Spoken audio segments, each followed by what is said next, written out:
Hey, kid!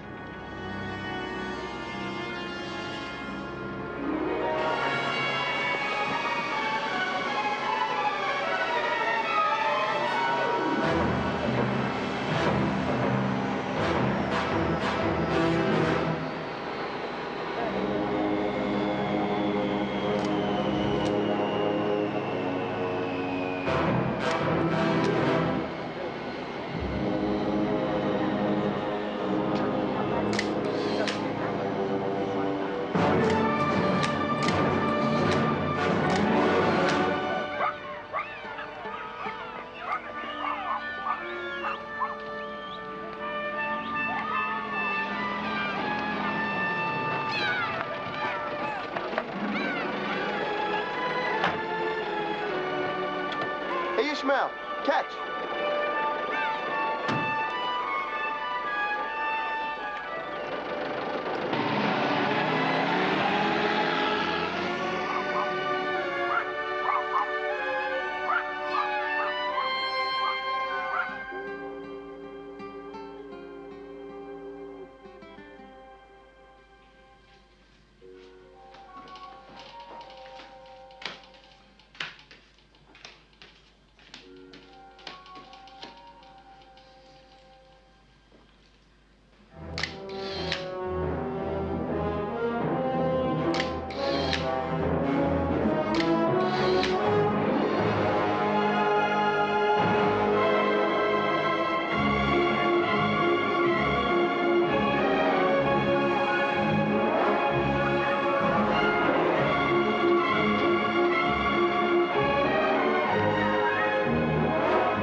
Such a pleasure to see you, Herr Liebermann. The pleasure is all mine, Herr Strasser, I assure you. I hate to bother such a famous Nazi hunter like yourself with such trifles as the rent, but it is the 3rd of the month. Quite so. You will have a check in several days? By all means, take your time, Herr Liebermann. Feel free to ignore your responsibilities while my property is being ruined. We have floods all over the building because of you. You overload the floor, putting a strain on the pipes upstairs. And then they break. The pipes upstairs break and I'm to blame? Everything is connected. The whole building will soon collapse because of you. Get this out! You have no right to bring these heavy cabinets into an apartment house, not an office building. You have no right to bring in these heavy cabinets in here. All right. So next time, rent to a feather merchant. Hello? Mr. Lieberman? You understand? No, I can't hear you. Rotten plumbing! Harry, hold on. No, I don't think I know you. I sent you a package with photos.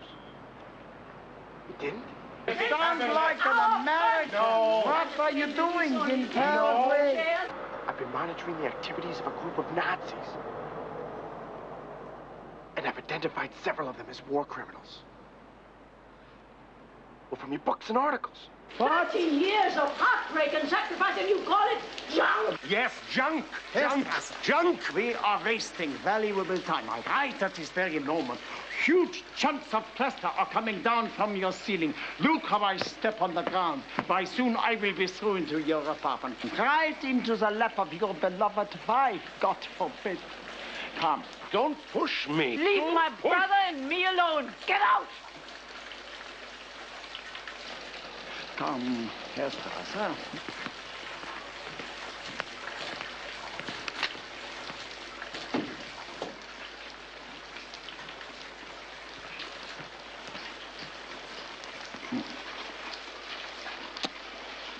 Esther, the man's an idiot.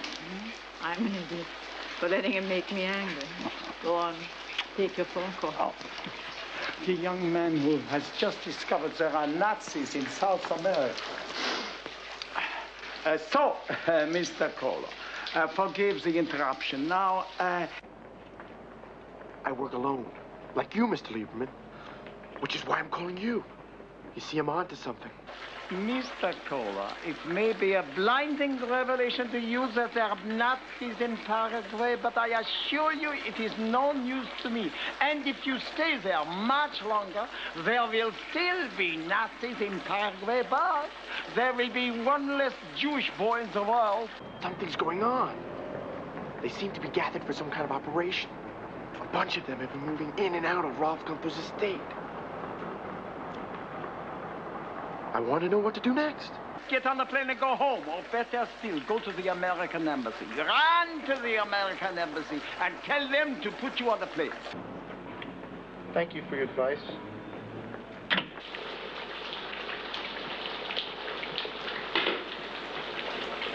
What did he want? I don't know. Advice, instruction. Boy like that, lucky to survive one day in Paraguay. He's been there some weeks. I told him to go home, and he hung on. What does he want? Applause? 1, 2, 3, 4. 1, 2, 3, 4. 1, 2, 1, 2. God damn, it works.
Damn you, tune in. Gentlemen, he's coming.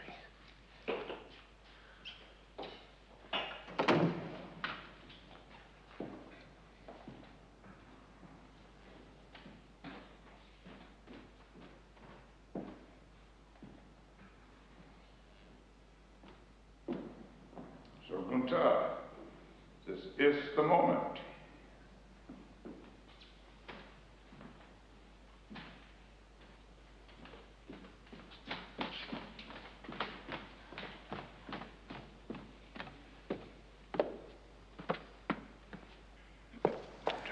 Gentlemen, be at your ease, I beg of you. Gunther, would you do the honors? Certainly, Dr. Mengele. Mengele.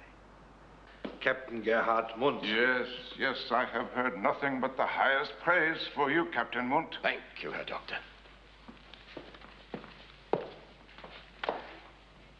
Major Ludwig Trausteiner. Thank you for coming, Major.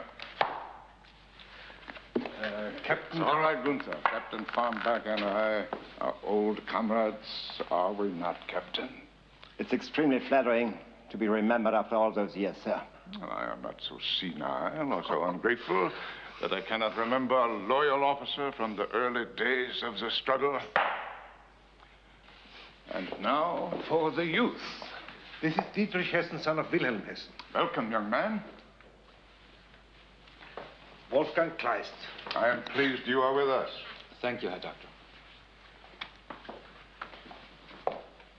And Arno Schwimmer. Great pleasure, Herr Schwimmer.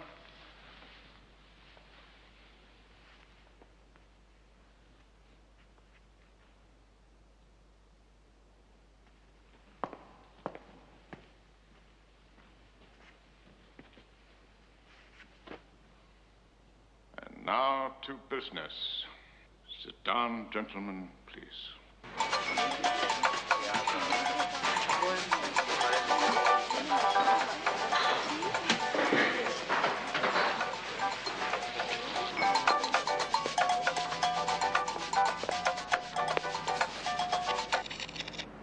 Task before you is the most important operation that the Comrades Organization has ever undertaken. It is the vital link in a program to which I and your leaders have devoted many years of enormous effort. Your success on this project carries with it the hope and destiny of the Aryan race. And that is not an exaggeration, but the literal truth. It is a holy mission, gentlemen.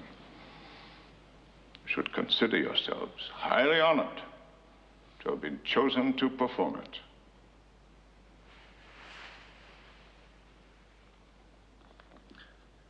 Now for the details.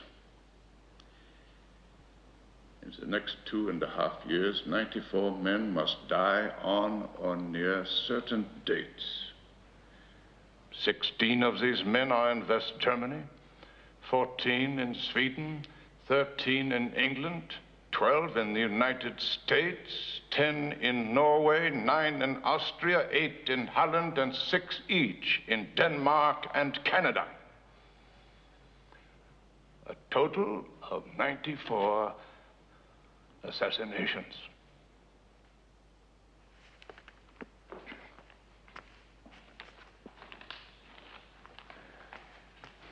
All of these men will be 65 years old when their dates come around. Obviously, a few of them will already have died of natural causes. Yes, Farnback. Who are these men, sir? Jews? Not one. They are family men, tax inspectors, civil servants, school principals, men of minor authority. Are we permitted to hire accomplices? Accomplices? I would not advise it. Bear in mind that these are 65-year-old men. Their eyesight is failing. They have slow reflexes, diminished strength. I've been through Sweden quite a bit, but I've never heard of this place. Rasbo? It is a village. About 15 kilometers from Uppsala. That is Bertil Hayden, the postmaster there, yeah? And by killing this old mailman, I will be fulfilling the destiny of the Aryan race. You wish to be relieved of this assignment, Captain Mundt? No, sir. And do not question your orders. Simply obey them. Yes, sir, Doctor. I apologize. Further questions?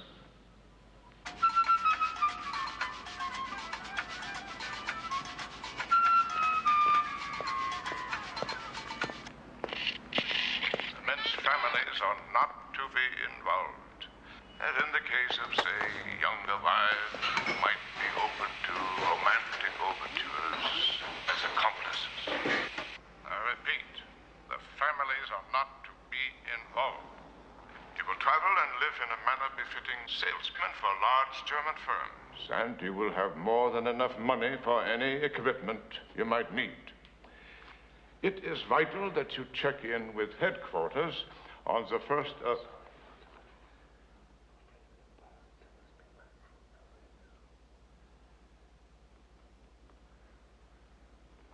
Find it. Find it!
Listen to this. Killing this old mailman, I will be fulfilling the destiny of the Aryan race.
Operator, any word on my call yet?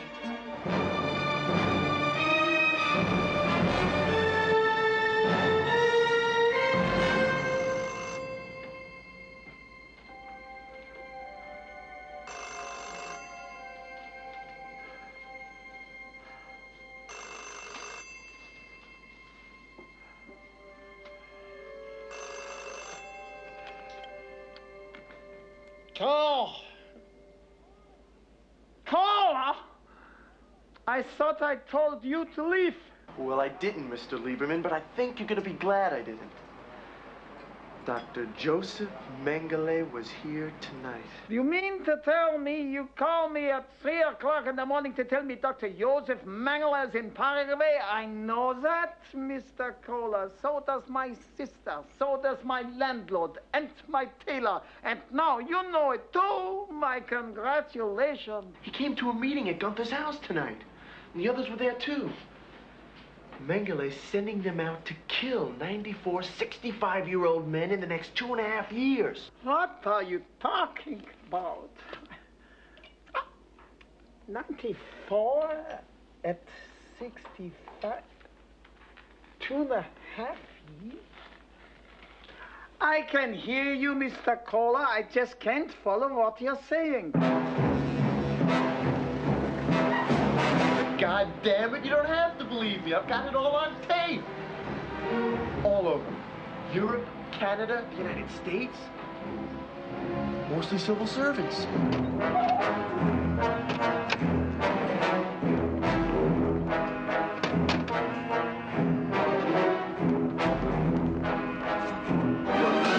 Okay, I'm running it down now. It'll only take a second. Take your time. Old men don't go back to sleep once they have been awakened.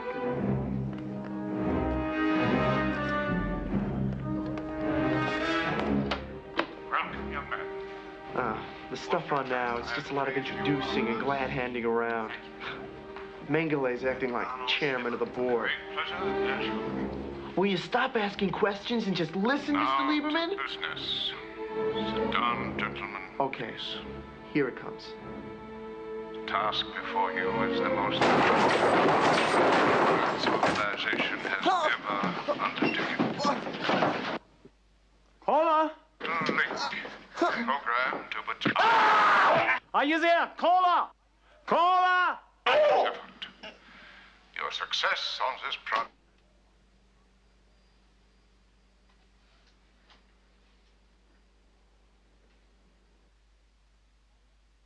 Kohler?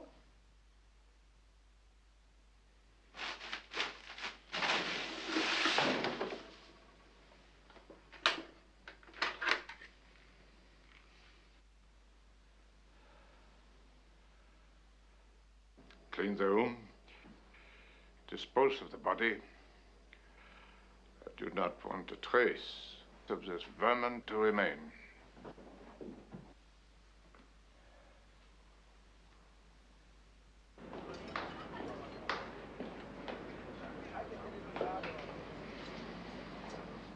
Everything is all right. You will take care of the police. Who was the boy calling? Does not matter. But perhaps we should wait. We wait for nothing. The Fourth Reich is coming, Gunther. Our men will leave tomorrow as planned.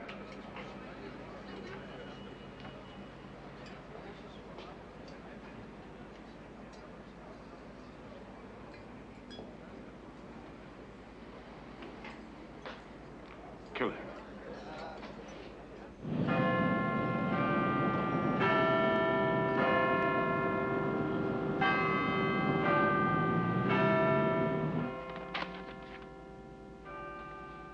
Is there no way of checking this further? All right, thank you.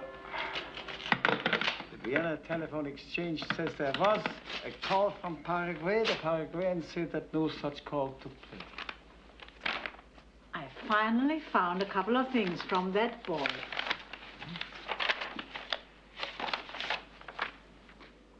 Mund. Captain in a Death Head regiment. Farnbach, a Gestapo agent. Trausteiner, assistant commandant at Dachau, cheap bureaucrats and murderers. And these, who knows? Ezra, now, you know you shouldn't. Esther, after all I've been through, one puff won't help me.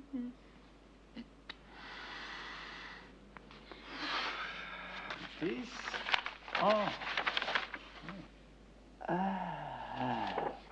Colonel Edward Seibert, he's Adjutant Rausch, the head of the Comrades organization. He was in command of the extermination units on the Eastern Front. He's a real aristocrat. What's he doing in such undistinguished company? Well, then it wasn't a hoax after all. No. Esther, on the telephone after that boy was cut off, I felt something. Something in the silence, something alive and hateful. Maybe I'm getting senile. You haven't got the time.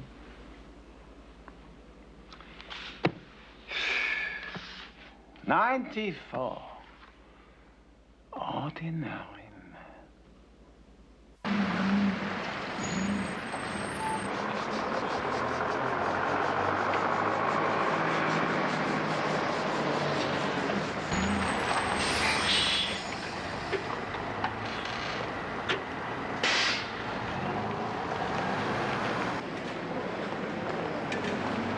Freedom!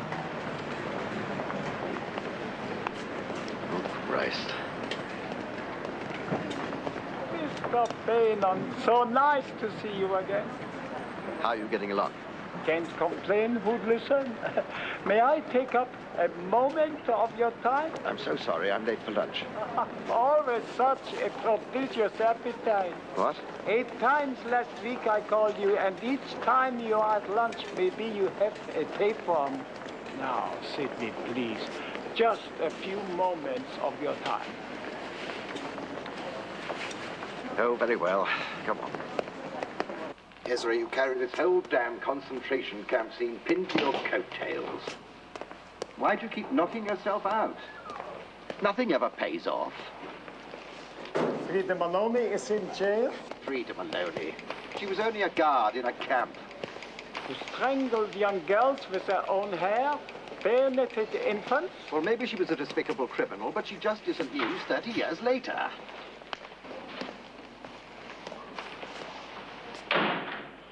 Sidney, there is a plot by the Comrades organization, which is the illegal arm. Yes, I know what it is. It plots to kill 94 men in the next 2.5 years.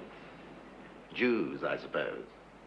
I want your European, Canadian, and American bureaus to send you clippings of all 65-year-old civil servants who die accidentally. You pass them to me, and I'll do the rest. And whose plot is this? Joseph Mengele. He's the red herring in this little barrel. What a title for the chief doctor of Auschwitz, who killed 2.5 million people, experimented on children, Jewish and non-Jewish, using twins mostly, injecting blue dye into their eyes to make them acceptable Aryan. Ezra. Amputating limbs and organs from thousands, operating without anesthetics, but with the strains of Wagner providing an obligato to the screams of the mutants he was creating. Don't lecture me! Sidney, you owe me something. Even if only to humor an old man who once brought you page 1 international store. You owe me this much, Sidney. Now I'm collecting.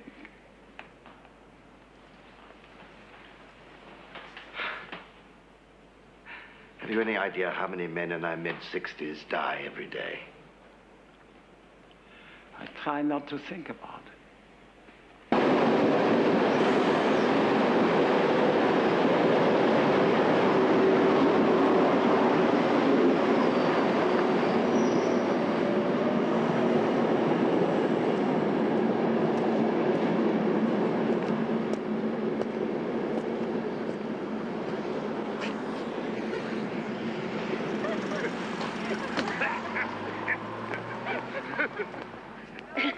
Save it for your wife, adoring.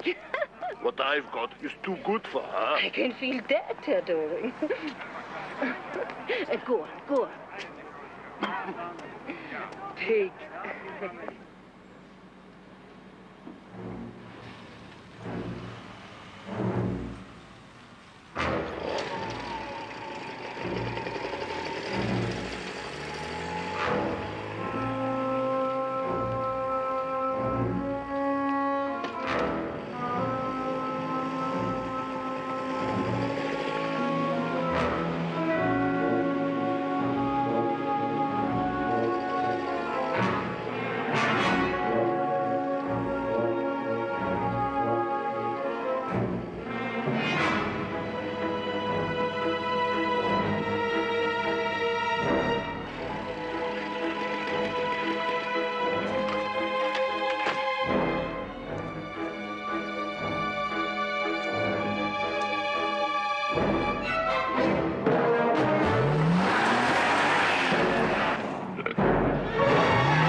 Good boy.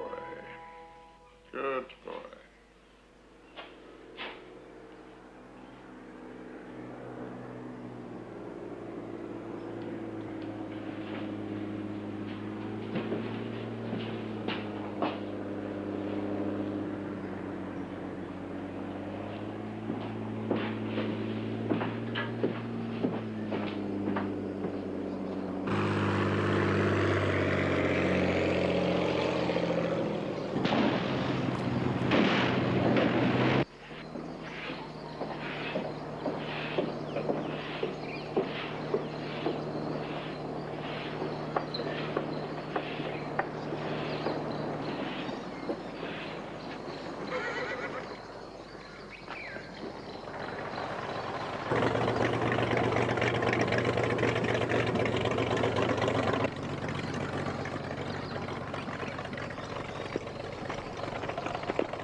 Robert, news?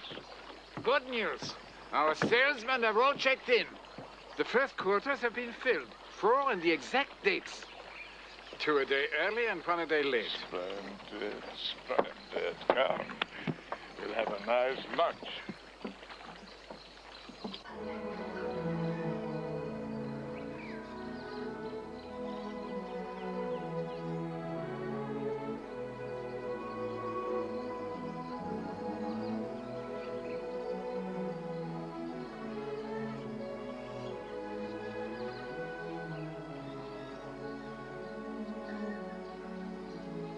Colonel, I will need a full report on all this for my records.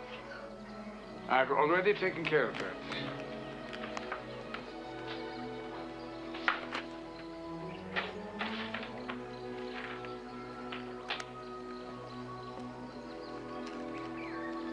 Four out of 7 on the exact dates. They are good men. Well chosen. General Rausch called me yesterday from the Costa Brava.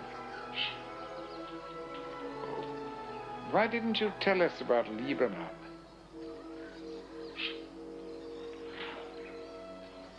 Did not think it was necessary. The general is concerned. But Israel Lieberman, no one takes him seriously.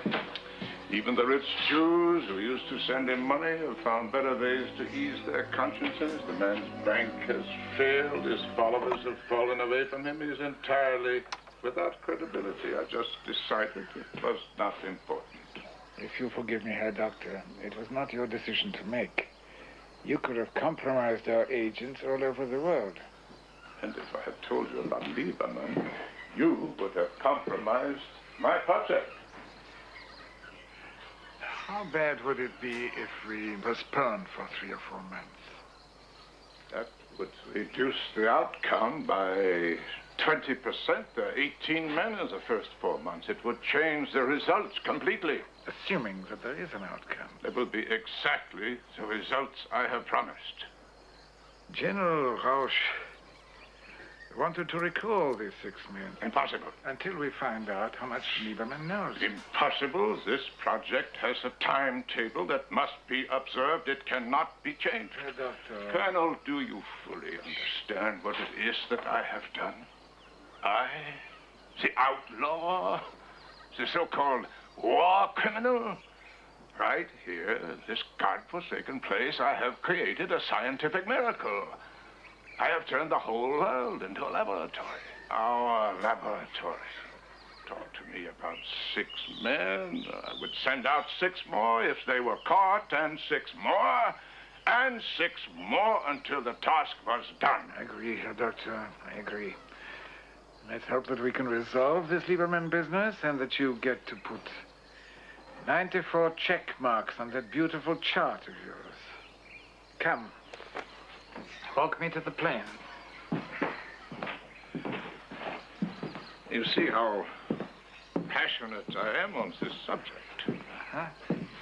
To think that one day this place will be a shrine visited by millions of school children. Yes, that is a nice thought. Nice thought.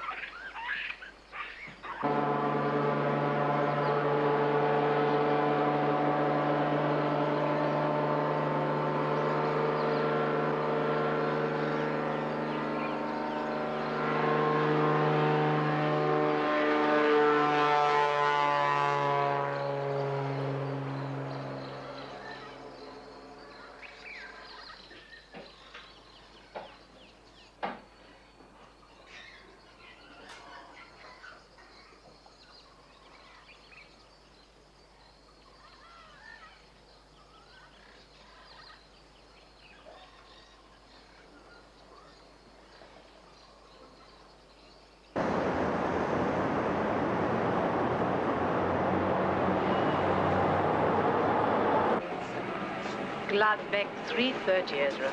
We'll get there. We'll get there. When do I ever miss a train? Now you know what to do while I'm away.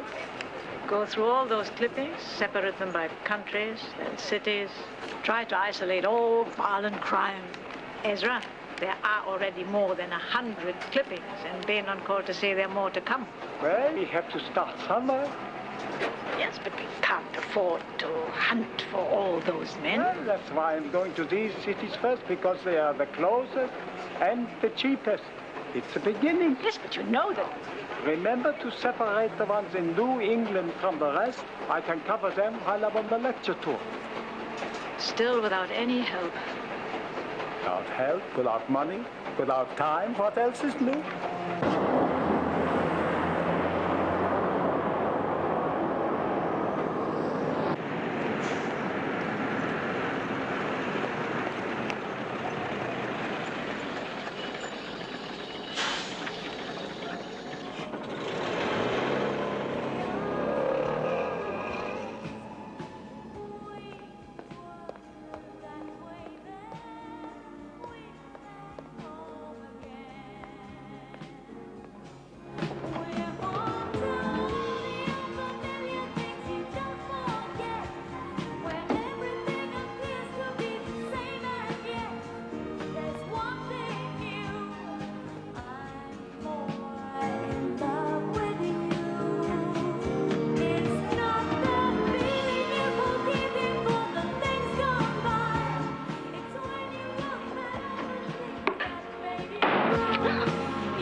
Leave it. I like music.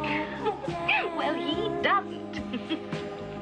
He's always prowling around the landing, listening at my door, just waiting to catch me. Catch you? Doing what? Just what we're doing now, love.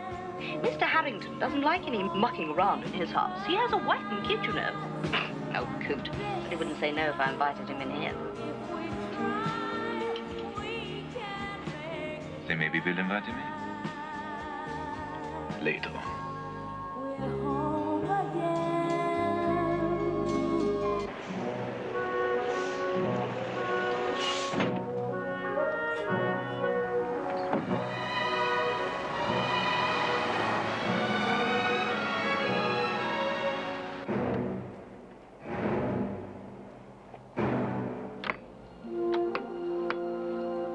This Frau Doring's residence. My name is Lieberman.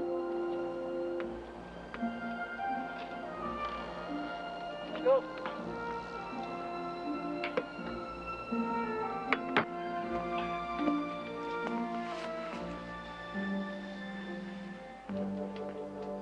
I think she's off the phone by now. You her grandson? Her son.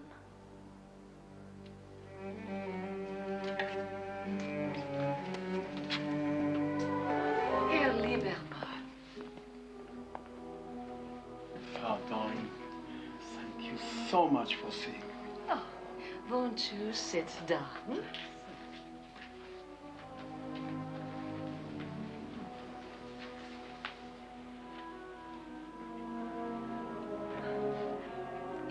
was the same man they had on the television several months ago. The Nazi hunter. Frida Maloney. Do you kill Nazis when you catch them? Oh, that's against the law. It's much better to put them on trial so people can learn. Learn what? Who they were, what they did. Survive and catch them. Just put it all in history books. Clever boy you have, Frau Dorin. Yes, but definitely lazy. For example, right now he should be in his room practicing. I can't be in my room and under the door at the same time, can I? Oh, I was only teasing, darling. Now, please, go and practice.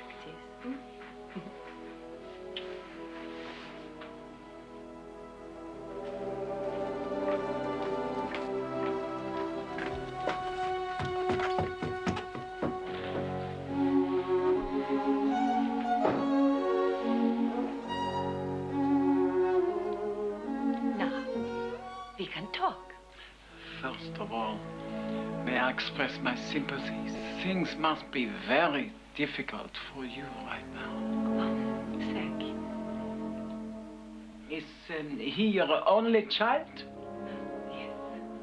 Did your husband leave all his money to Erich and you? And to a sister of his? Why do you ask that? Oh, I was looking for a reason behind his death. Emil's death was an accident. Was he a Nazi? I did not meet him until 1955, so I have no way of knowing. Did he ever mention the name of a Dr. Joseph Mengele? Who? There was a considerable age difference between you, wasn't there? Oh, that wasn't the only difference. I was 20, straight off the farm, and he was Mr. High and Mighty of the Transport Commission. 43, I think he was. Did he have any hobbies? No. Yes. Yes, he did have one special hobby, Herr Liebermann. He humiliated and beat my son at every given opportunity. Would you like me to tell you who really killed him? God. To set free a stupid little farm girl after 22 years of unhappiness. Do Nazis answer prayers, Herr Liebermann? No, that is God's business. And I have thanked him every night since he pushed Emil under that car. He could have done it sooner, but I thank him anyway.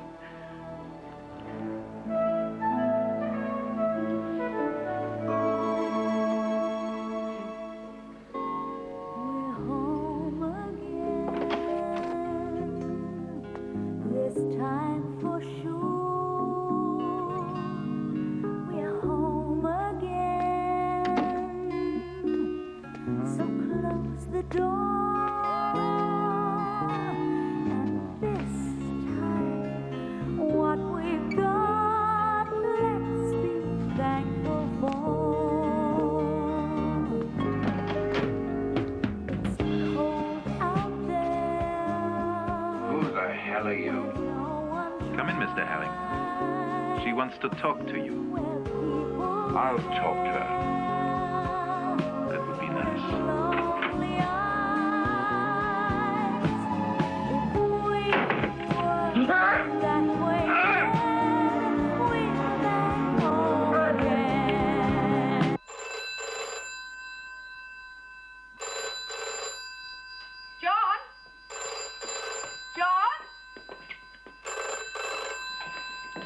Simon, stop playing with those puppets and go and wash your hands for tea.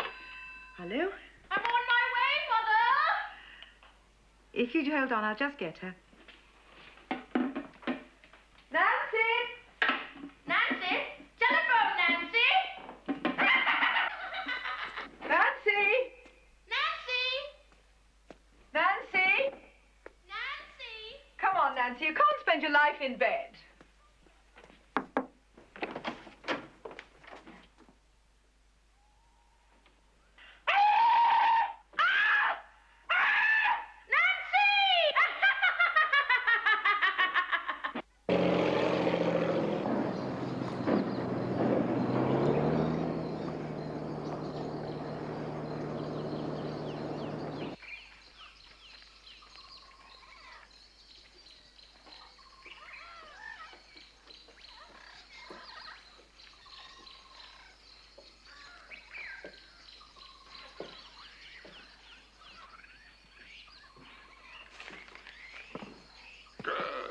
Good, incredibly precise. Everything right on schedule. You did not have to make the trip, Albert. You could have used the radio. Not that I do not welcome a little intelligent company down here. Don't I remember the digital clock you admired so much in his home? Why, thank you, my friend. Very nice of you. Such a rational device. Remarkable. There's a problem. Lieberman. He was in Gladbeck in Doring's house.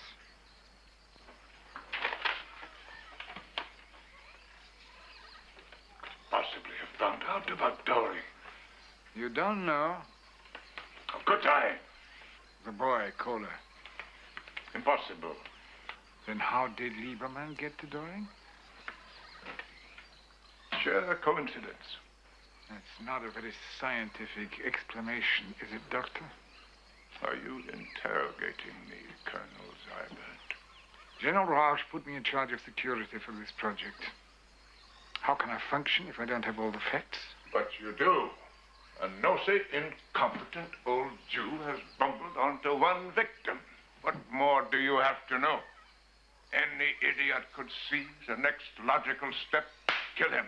We don't want to create a martyr. Ridiculous. Besides, he could have contacted various police agencies or intelligence services. They would not pay any attention to him. If he died suddenly, they would. Well, then what are you going to do? Lieberman will have to be watched more carefully from now on. If he seems to be getting closer to us, a decision will be made. We will balance the danger of killing Lieberman against the scientific validity of your project.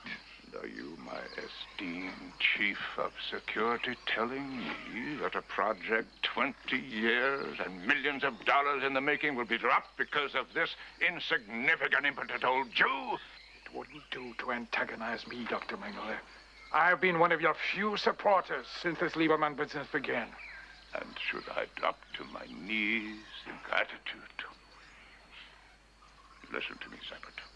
I will not permit you to lay your failure or your fear at my door. I am a scientist. I have done my job. You are an executioner. Do yours.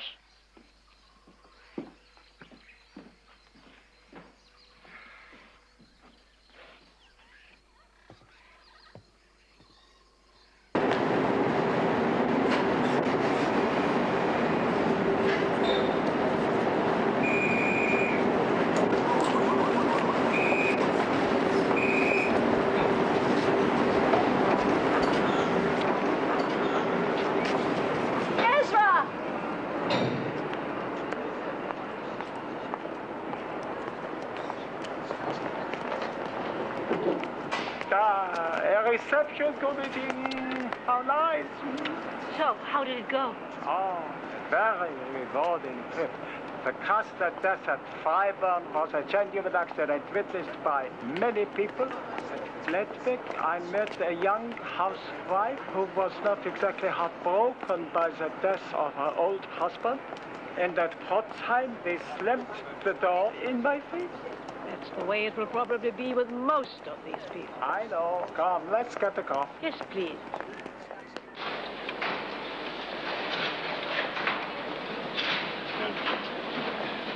Excuse me, Mr. Lieberman. My name is David Bennett. I think you know a friend of mine, Barry Kohler. Oh, are you the boy who's been calling? What news of Mr. Kohler? None. I know he was working with you. That is not correct. Well, he was in contact with you. How do you know that? From letters we received. Oui? The young Jewish defenders. Oh, that bunch of fanatics. Kohler told me he walked alone. Yes, and he did, thanks to you. After he read all your books, he decided to change his methods. I did not send your friend to Paraguay. He sent me these to prove that he wasn't off on some wild goose chase. He couldn't identify these three young guys, so I traced them. This is Kleist, Hessen. This is Schwimmer. Members of a neo-Nazi organization in Paraguay. This has nothing to do with me. Does Barry Kohler's life have anything to do with you? No, you have no right to talk that way. Is Barry Kohler still alive? How do I know? Mr. Lieberman, Barry is dead. You know that. And I know that. And that's why I'm here. To pick up where he left off. That means with you. I walk alone. I'm not asking you for a job. I simply want some information from you. I can't help you. I won't leave you until you talk to me. I'm going to plant myself on your doorstep, and I'll be waiting for you there every morning. Now, you're stuck with me until you give me the information that I need. Ezra, I got another envelope of clippings from Benon. A big one. All right, young man. We'll talk.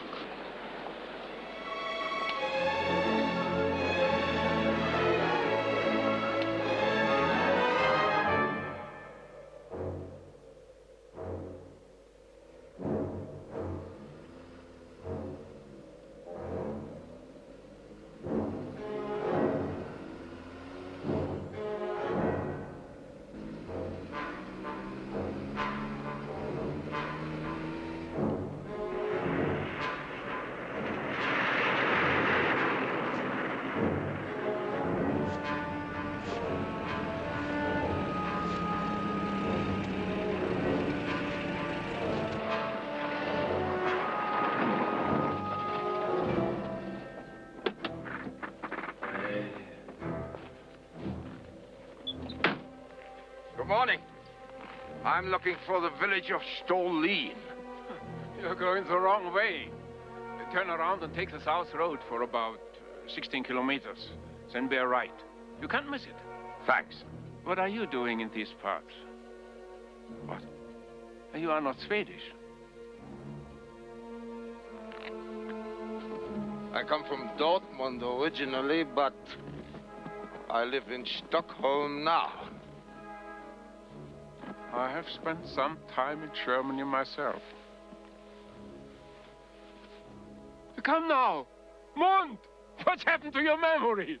My God. Major Arthur! I knew it was you! Can't believe it! What in the world are you doing up here? Oh, it's no great story. My sister was married to a Swede. And after I escaped from the internment camp, I hid out with them.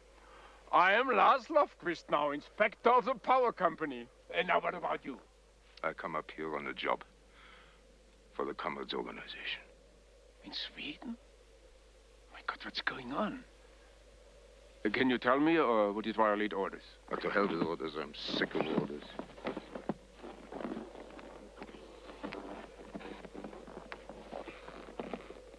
I'm up here on Stolin to kill a school teacher on Saturday.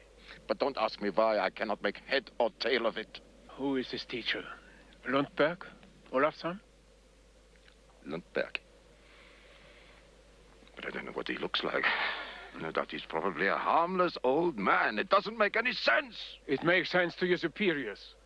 Or they wouldn't have given you the assignment. An order is an order.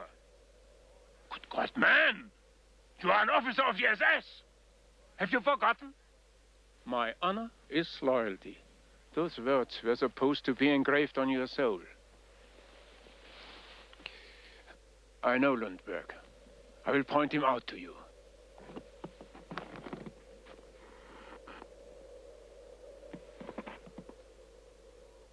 It isn't Lundberg.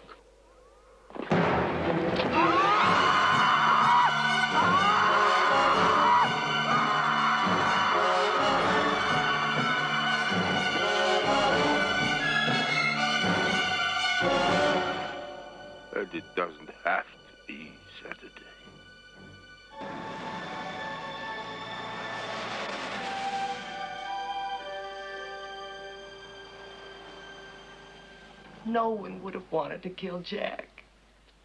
The man was beloved. If you had seen the wreath his students set... I have only one or two more questions to ask. Did your husband belong to any international group? He was in the American Legion. Rotary. I guess that's international. The Legion sent a color guard to the funeral. The coffin was draped in the American flag. What are you doing out of bed? I just came to get a glass of grapefruit juice. He's got the flu. Also, I thought he could stay home a few days because of the... This is Jack Curry, Jr. Just Jack Curry. Now. Jack, you bite your tongue. This is Mr. Lieberman, a famous man from Vienna in Austria. What's he famous for? This is fantastic. You know you have a double? A boy who lives in Gladbeck in Germany, exactly like you? Exactly like me? I never saw anything like it. Two twin brothers could not be more the same. Jack, you go up to bed and I'll bring you your juice. I want to find out about Just do what I tell you. When you start paying the doctor bills, then you can hang around and get sick all you want. Now, just say goodbye and go. Jesus H. Christ, goodbye. You watch your mouth, young man. It is amazing. I thought he was this young boy from Germany come to visit you. Even the voice, the look in the eyes, the attitude. Look, I don't like to be rude, but as you can see, I got a lot of things to do here. Look, I'm sure that nobody shot Big Jack on purpose. It was a horrible accident, if you'll excuse me.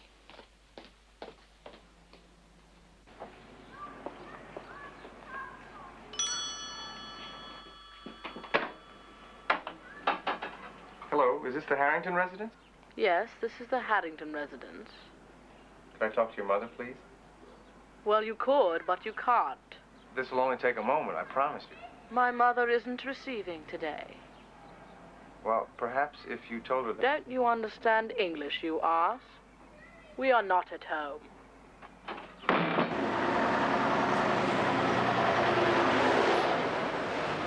Wilcox had 2 married daughters. No, no sons. The Harringtons. They haven't any children. What did the boy look like? Sort of pale. He had straight dark hair. Very dark. Blue eyes. Yeah, I'm listening. Yeah. Why do you want to know about the kids all of a sudden? Listen, Mr. Bennett. If you want to ask the questions, you pay for the phone call.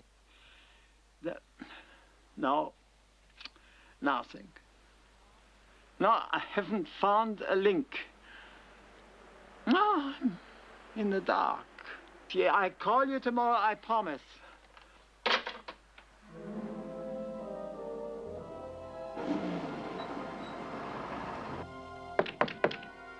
Coming? I have to speak to you, Mr. Lieberman. Come in. I was just coming to see you. It's done. No, I can't stay long. Jack Jr. doesn't know where I've gone. Mr. Lieberman, my son is the only thing I've got. I can't take him away from me. I have no intention of this. When you spoke about that boy in Germany, I got worried. The lady who gave Jack Jr. to us made us swear never to tell anyone. Your son's adopted. It's just that she was a German lady. She was very nice, really. I was amazed when I read in the papers about all the things you said she did. Frieda Maloney. Oh, God. I knew I should never have come here.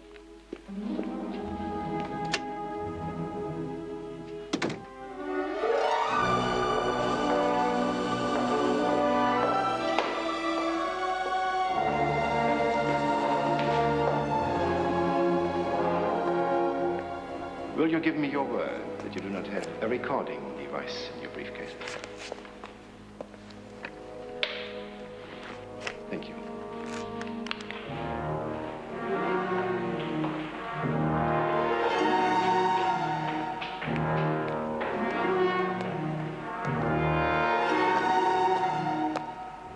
have the depositions? I have brought one. The agreement was that you would provide an advance look at all the testimony against my client, with particular regard to any scars, deformities, or disabilities suffered by the victims. This deposition is brought in good faith. 2 others will come if the interview should prove satisfactory. You realize how unjust all this is. Mrs. Maloney has been married to an American citizen for 27 years. She has 2 children, 1 grandchild.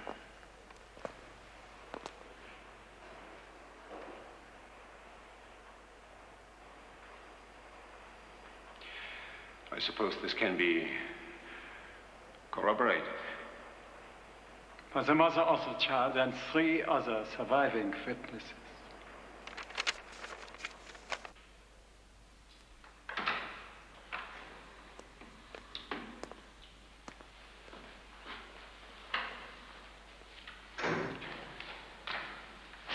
We will keep the interview brief. We will discuss only my client's activities in America between 1964 and 67. You will ask nothing about the charges against her or about any event that occurred during or directly after the war. One question of that nature, and I will immediately terminate the interview.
So,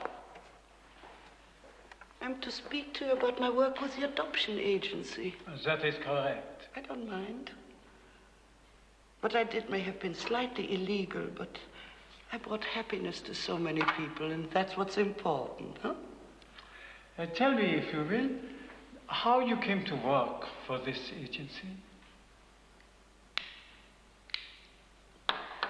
In the spring of 1963, I was contacted by someone I knew in the Comrades organization. Who? Frau Maloney will not answer that. They'd helped me after the war and wanted me to return the favor by getting a job in an adoption agency. Did they say why? If you let me finish, you'll find out. The Rush Goddess agency hired me. The Comrades organization was interested in rejects, couples who had been denied children because the husband was too old. I was to go through the files looking for applications, specifically those of families with Nordic Christian backgrounds, in which the husband was born between 1910 and 1914 and the wife between 1933 and 1937. The husband had to have a job in something like civil service, and both spouses had to be in perfect physical health. Did they explain why they wanted all this? That information is not relevant. I was expected to obey my orders, not to question them. This I did, as I always had. About a year after that, I was ordered to contact several of the applicants and offer them a healthy white baby boy, complete with New York State adoption papers. They were to pay me $500, and after their medical certificates had been clear, they would receive the babies. We would meet at a motel near Kennedy Airport. That used to be Idlewild. The babies were delivered to me, usually by stewardesses with Varig Airlines. Varig? Did the babies all come from Brazil? Is that important to you? What did they look like? Oh, they were all beautiful little boys with black hair, piercing blue eyes. If you're looking for a long-lost Jewish grandson, he was not among them. How many couples did you give the babies to? About 20. Only Americans? Some are Canadian. No Europeans? No. Can you remember a Curry family? A Curry, yes. Who else? Wheelock. Henry Wheelock. They gave me my dog, Shatsy. Beautiful Doberman. He's only 10 weeks old when we got him. Where is Wheelock from? New Providence, Pennsylvania. And how long after the Currys did the Wheelocks get their baby? It was 14 years ago. I don't remember. And what has Joseph Mengele to do with all this? We won't answer that. It was all a trick, wasn't it? I know nothing of Mengele. But you'll link me with him, won't you? You want your pound of flesh, you don't care how you get it. 30 years, the world has forgotten. Nobody cares. And you persist and persist. Now, why don't you get off my back? One more minor question. I'll say nothing to you. As you wish. This interview has not gone by any means to my satisfaction. I will therefore withhold the other 2 depositions we talked about. You lying Jewish man! You are not a guard now, madame. You are a prisoner. I may live here, empty-handed, but you are not going anywhere.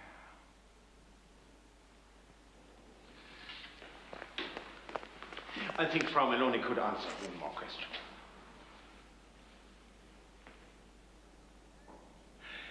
When is your dog's birthday? You are an insane old man after all, aren't you? Shatsy's birthday was December 11th. Have a safe trip, David. Bye-bye. Mengele. It was David. He's off to New York for his sister's wedding, but he'll be back in a week. Mengele gives babies. 14 years later, he kills the fathers. He kills Doring, Harrington Curry, and the Currys got their babies 4 weeks apart, and the fathers were killed 4 weeks apart. Wheelock. Maloney's dog was born December 11th, 10 weeks. I've already worked it out. February the 20th. That's only 4 days from now. Wheelock, New Providence, Pennsylvania. How can I call Wheelock and tell him he's going to be killed by the people who gave him his baby? By Joseph Mengele, who's already killed the fathers of at least 2 other boys who happen to be twins? Who would believe such a preposterous story?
pleasure to be here.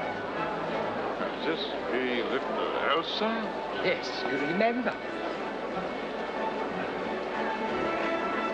Last time I saw you were that high. You had whooping cough. No. I'm going to dance with your beautiful daughter.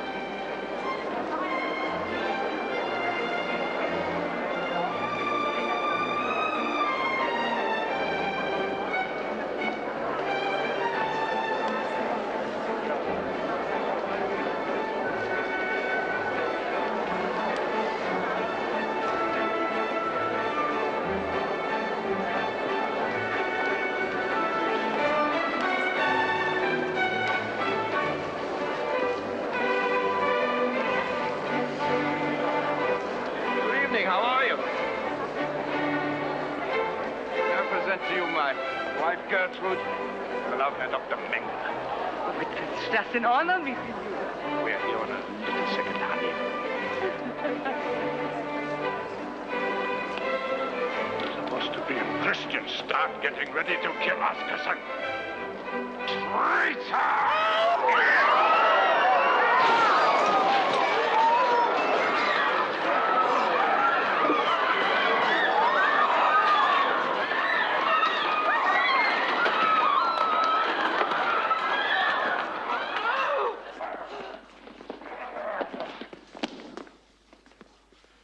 He betrayed me.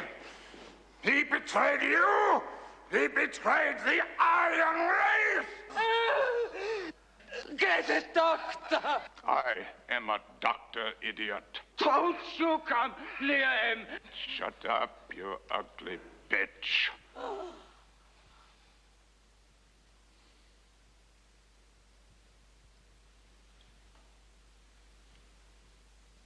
I thought you knew. Hold still, hold still. Dr. Mengele, could I call you away from surgery for one moment? If you will excuse me. And why was I not told that that man was called back? All the men have been recalled. Recalled? They should all be back here by the end of the week. But why? What had happened? Lieberman visited Frida Maloney in prison. Lieberman again. Will I be plagued to my dying day by that infernal Jew? Maloney told him about the adoptions. Well, it is not catastrophic, sir, but she only knows about America. The work can still continue in Europe. The organization does not share your optimism, Herr Doctor. But all Lieberman has are a few paltry shreds of information he could not possibly piece together. 18 of your subjects have died. That means that according to your figures, we can be sure of 1, perhaps even 2 successes. And if my calculations were wrong, there's only 1 chance in 20 or 30. No, sir, but the men must go back. They can't. The operation has been terminated. Terminated? By whose authority?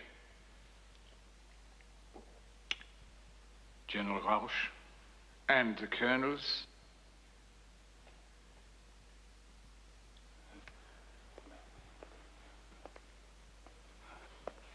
I told you from the beginning. Kill him. Kill him. It would have been so easy. It has gone beyond Lieberman. We don't know who else is involved. You have betrayed me. You're all a bunch of selfish old men who have lost your courage. You only want to bask in the sun in your old age. And if your young grandchildren have to live in a world which is run by Jews and blacks and Orientals and Slavs, you could not care less. Your operation has been cancelled. No. Your operation has been cancelled. Mine continues.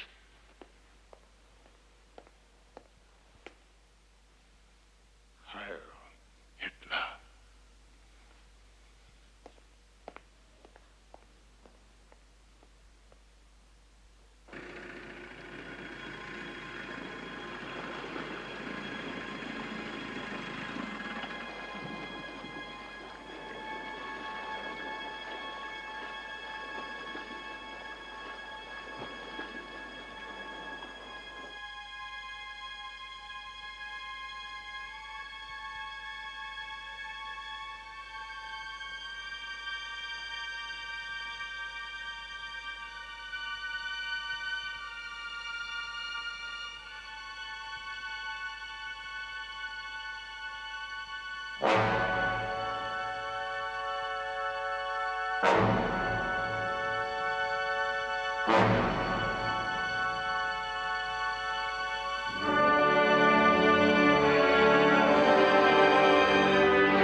This Mengele was sort of a primitive geneticist in his own way, wasn't he?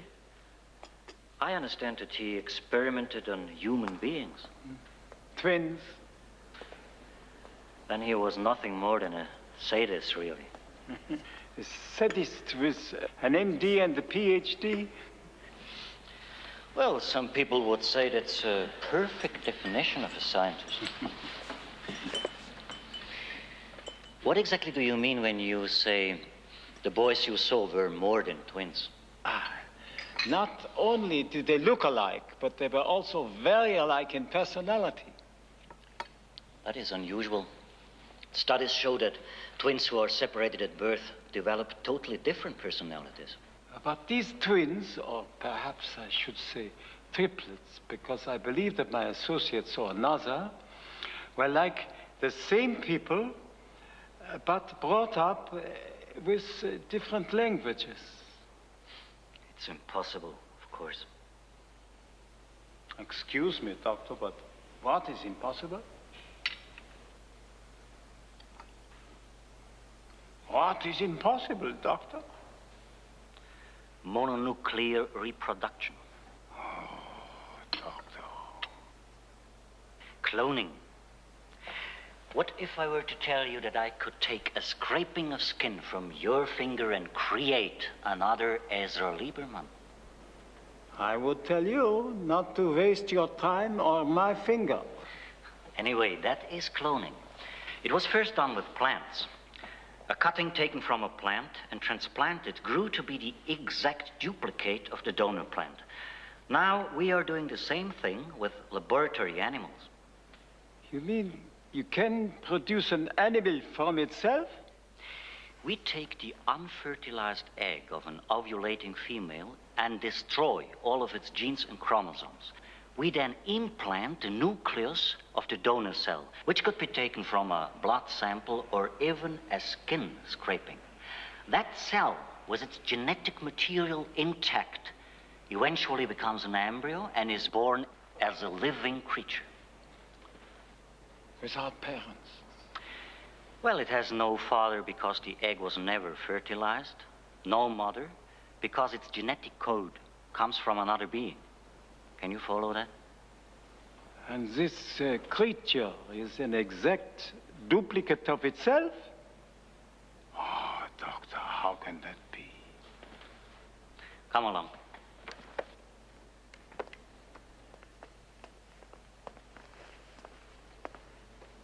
Our experiments began with the simplest of animals, shrimps and frogs.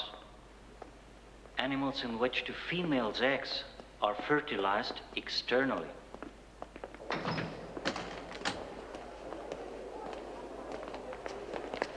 Then we moved on to mammals.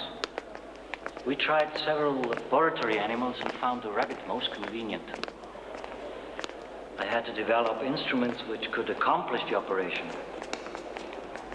and a whole micro-injection system. I'll show you how it's done. Here we are removing the eggs of a white rabbit from the fallopian tubes. Now, you see the egg under a microscope. I've brought the point of an ordinary sewing needle into view to give an idea of size. They are that small? Most mammal eggs are about that size. Including human eggs? Yes. The next step is to destroy the egg nucleus with ultraviolet light so that none of its genetic makeup remains. Now, you see an egg from a white rabbit ready to be injected with the blood cell from a black rabbit donor. With the injection pipette, one of the blood cells is sucked up and then injected into the egg.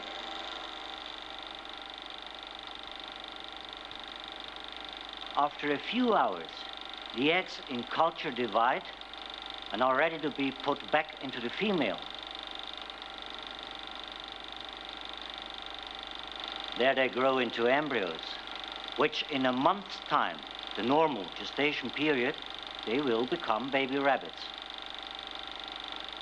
In this instance, a black litter from a white mother and their black color proves that they have been cloned from the blood cell of a black rabbit.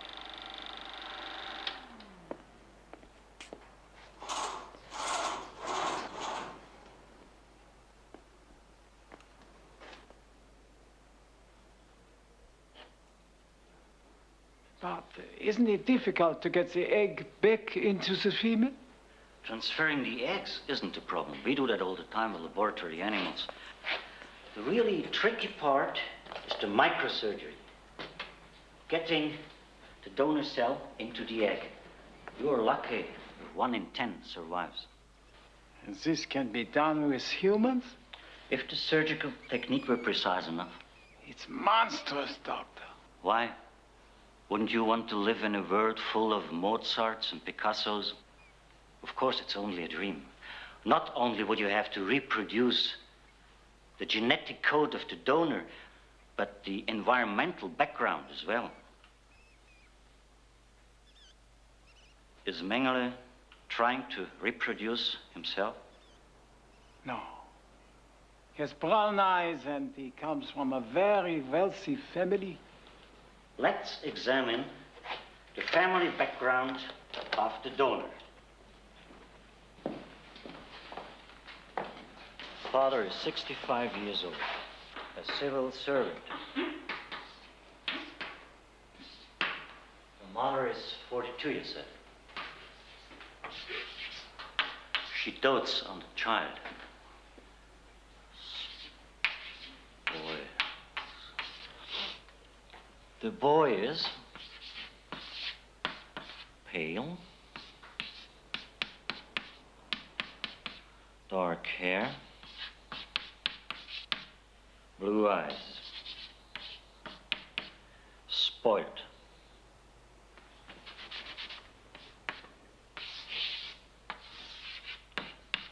Right?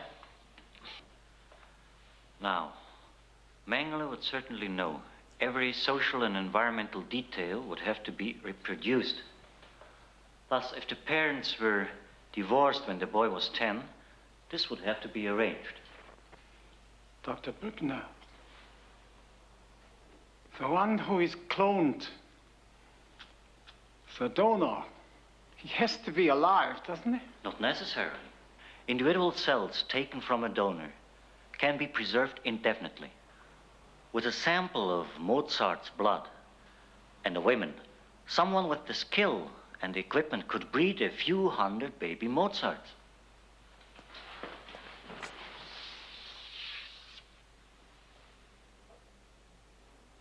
My God, if it's really been done,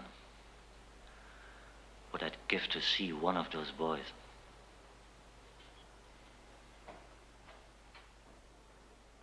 lieber Mann.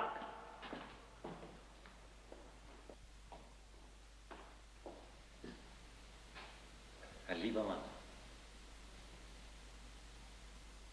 Not Mozart, Doctor. Not Picasso. Not a genius who would enrich the world, but a lonely little boy with a domineering father, a customs officer who was 52 when he was born, and an affectionate, doting mother who was 29. The father died at 65 when the boy was nearly 14.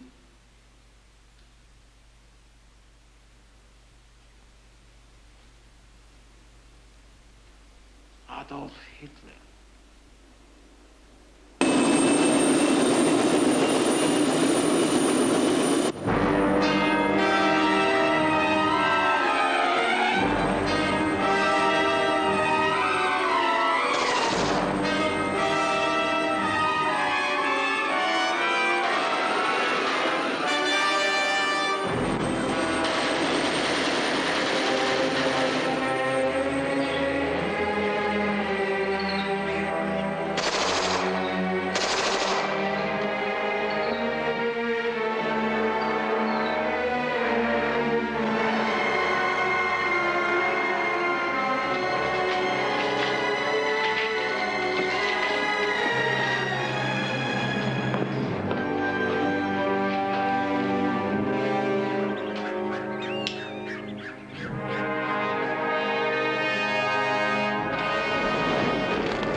gentlemen.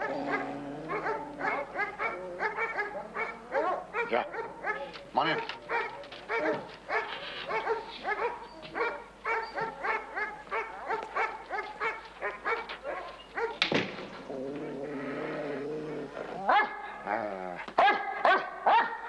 Okay, boys. Beautiful dogs. Tear the throat out of anyone who even looks cross-eyed at me. I guess you can see why I didn't exactly wet my pants when you said someone was out to get me. Yeah. Take off your coat.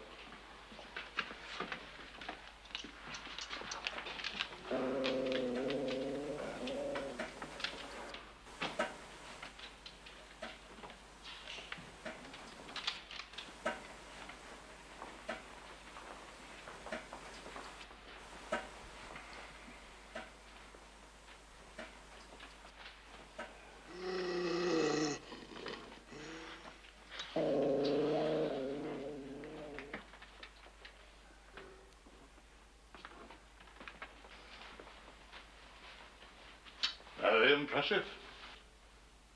Yeah.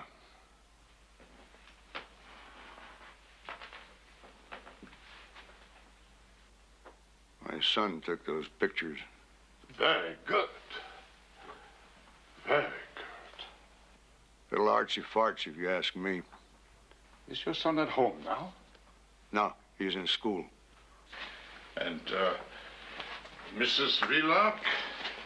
Guess she at home. She's still at work. So, you're the guy who got that Nazi Eichmann. I located him. It was the Israelis who did the actual kidnapping. How much you get for that? Nothing. I did it for the satisfaction. I hate all Nazis. I don't know about Nazis. It's the niggers we got to worry about. Hey, why are these Nazis after me? Well, you know, I find it very hard to talk. Don't worry about them. They won't bother you. Unless you bother me. I was attacked by a dog when I was a child. German Shepherd.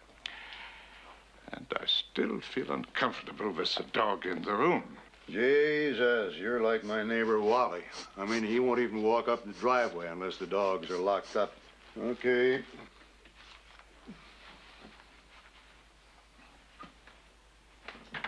Come on, boys. In you go.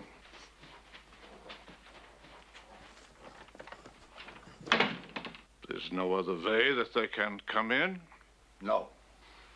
Thank you. I feel much better.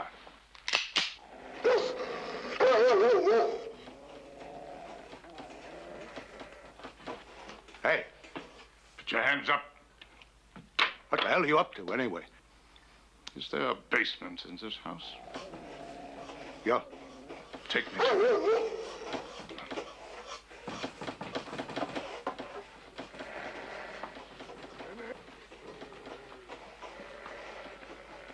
Do you have any pictures of your son? There's an album on the table. What do you want them for? Please do not worry. I'm very anxious to see him and talk to him. I am the doctor who delivered him. Open the door.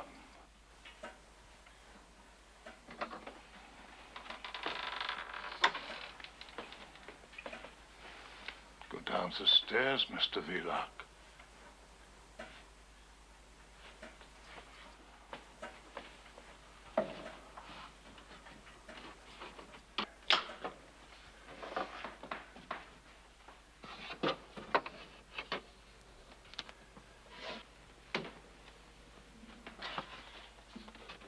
Now, listen, I don't give doodly shit about Jews or Nazis. Good.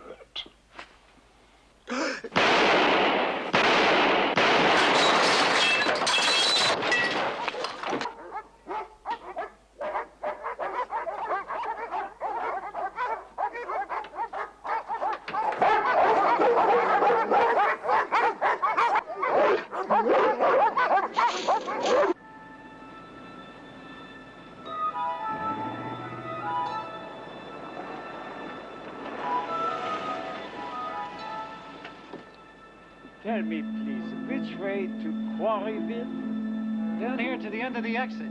You'll be on 30. Make a left. It'll take you straight into Quarryville. Thank you.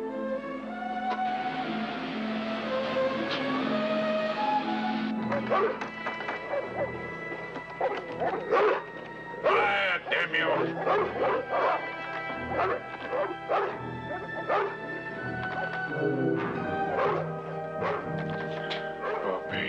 Bobby, good boy.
Mr. Wheeler?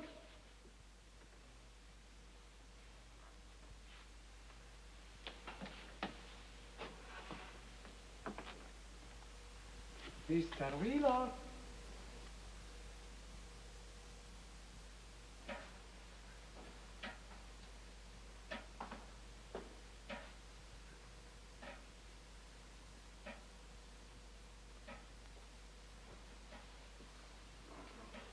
Mr. Wheelock!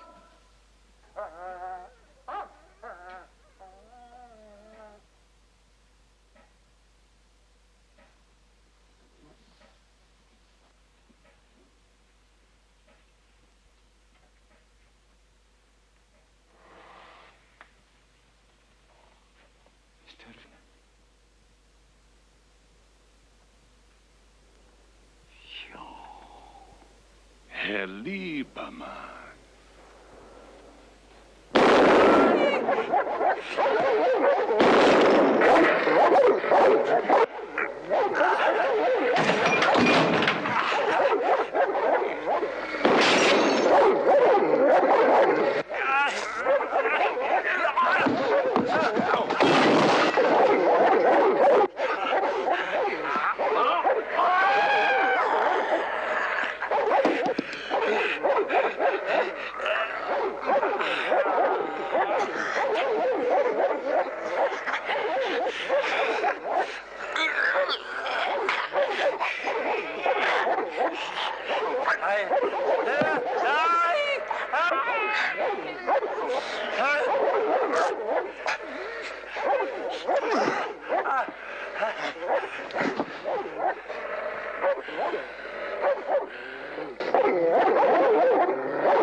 Chew. Up. Up. Yes, I am going to kill you. But I want you to go to your death with the knowledge that all your efforts have gone for nothing. I have the money and I have the will, and no one can stop me. Did you kill Wheelock? No, he's in the kitchen mixing us some cocktails.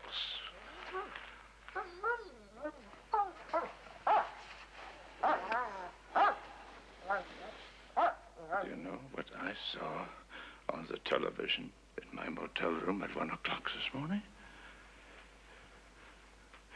Films of Hitler. They are showing films about the war, the movement. People are fascinated. The time is ripe. Adolf Hitler is alive. This album is full of pictures of him. Bobby Vlock and 93 other boys are exact genetic duplicates of him, bred entirely from his cells. He allowed me to take half a liter of his blood and a cutting of skin from his ribs. We were in a biblical frame of mind on the 23rd of May, 1943, at the Big Hof. He had denied himself children because he knew that no son could flourish in the shadow of so godlike a father. But then he heard what was theoretically possible, that I could create one day, not his son, not even a carbon copy, but another original. He was thrilled by the idea. The right Hitler for the right future. A Hitler tailor-made for the 1980s, 90s, 2000s.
Holy shit.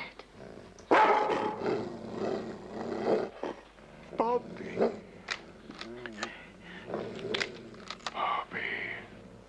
My dear, dear boy. You cannot possibly imagine how happy I am, how joyous I am to see you standing there so fine and strong and handsome. Call these dogs off, Bobby. Call the dogs off, please. I am an old friend of the family. In fact, I am the doctor who delivered you. And I stopped by, having just returned from abroad. And he let me in. And then he pulled out a gun. Fortunately, I was able to overpower him. Now call them off, Bobby. Call them off, please. Cut. Cut. Oh, how clever. I said off, and I said away, and I said no gun, no more gun. Then you had the gun. No, he had. They're trained to attack anyone carrying a gun. Oh, they were locked up, and The dogs are never locked up. Bobby, my dear, dear. Action. Cut. Cut! Won't listen to you. Bobby, that man is your enemy. Do not listen to him. I beg of you. Call the police. Yeah. By all means, do so, Bobby. But first, there are some things about yourself you must know.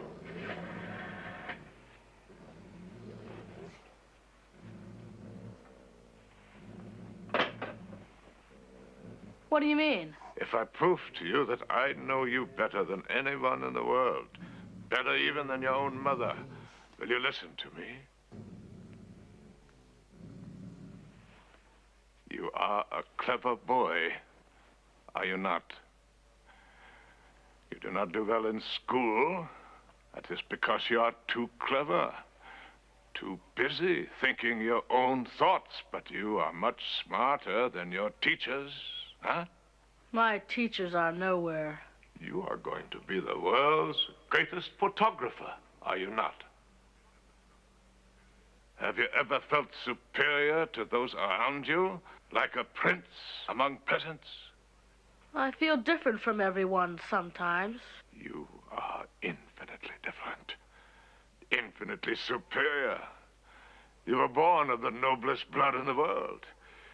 You have it within you to fulfill ambitions 1,000 times greater than those of which you presently dream. And you shall fulfill them, Bobby. You shall. You are the living duplicate of the greatest man in history. Adolf Hitler.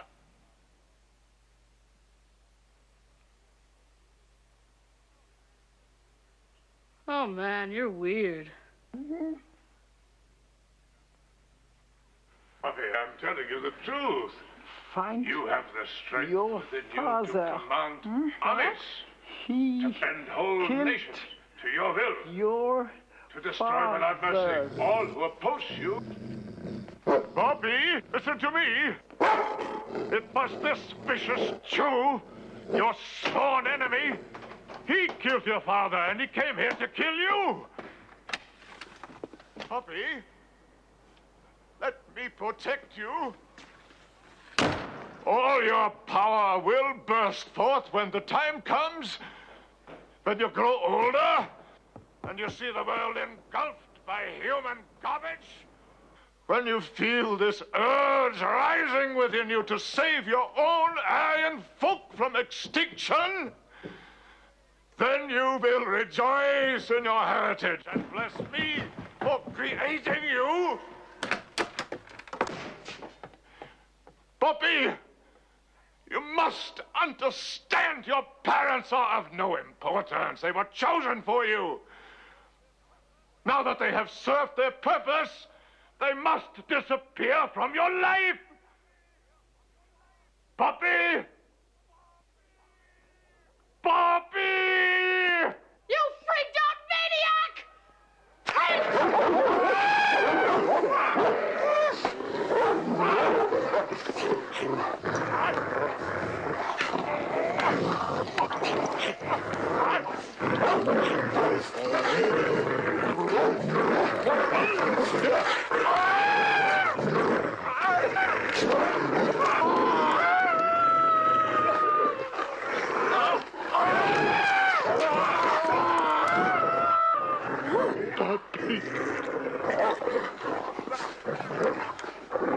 Holy shit. Cut. Cut! Cut!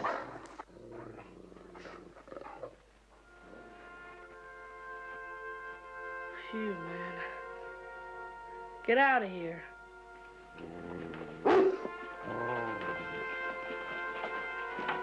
Out.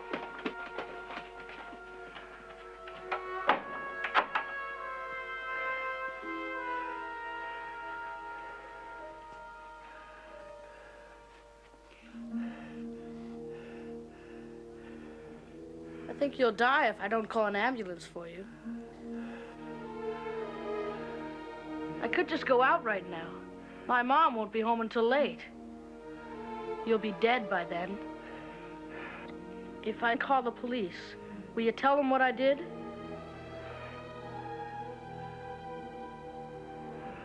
Okay. Shake.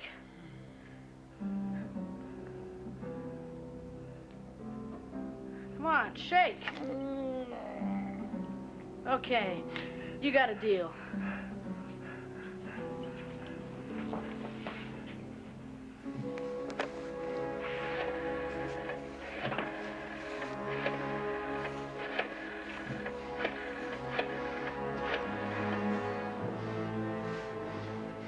I'd like an ambulance and a police car to come to the Wheelock residence on Old Buck Road, please. Hey, man, this is an emergency. A heavy-duty emergency.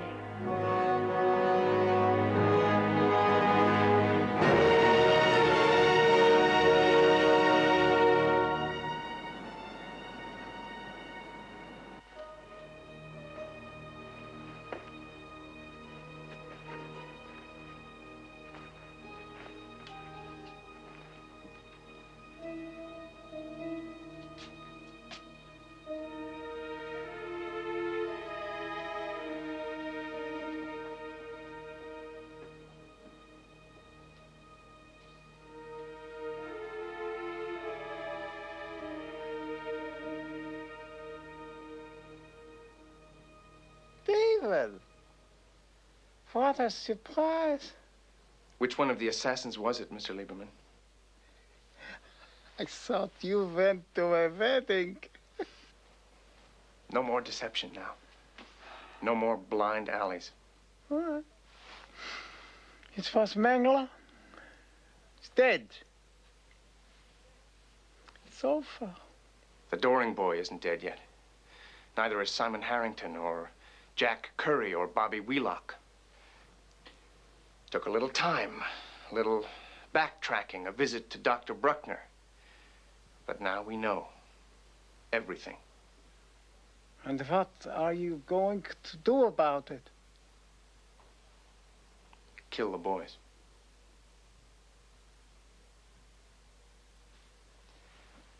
Brilliant man, that Mengele. I suppose he had all 94 of those names and addresses memorized? Now you are trying to fool me. You have been searching the room? He must have had a list. He did. Now I have. Give it to me. Why? We have the right and we have the duty. To do what? Kill children? Give me that list.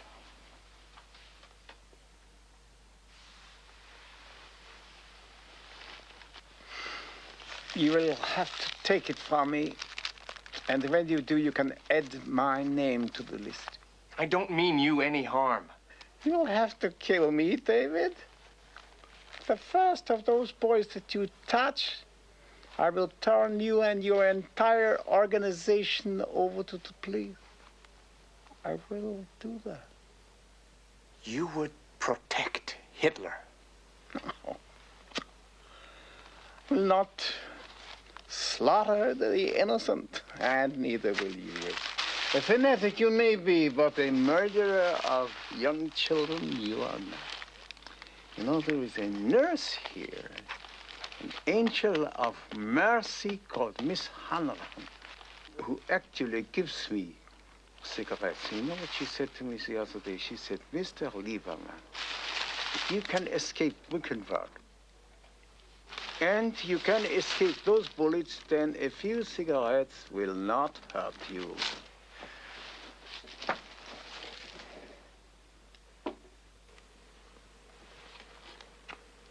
Isn't that a nice thing to say?